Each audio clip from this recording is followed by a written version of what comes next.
രാവിലെ കുക്കിംഗ് ആണേ. ലെന അവിടെ കട്ടിങ് ആണ്. അവന്മാരവിടെ കളിച്ചോണ്ടിരിക്കണു.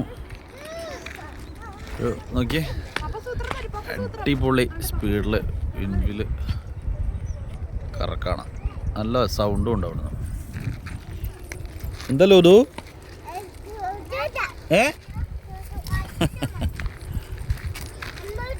ദോശയാണ്. ലെന എന്താ പരിപാടി ആണോ? ഹായ്, ഹലോ, എന്താ പരിപാടി? റോസ്റ്റഡ്. എന്ത് പോളിസാണോ? വാ, നല്ല എരിവുണ്ടോ? നല്ല അടിപൊളി ഏരിയ.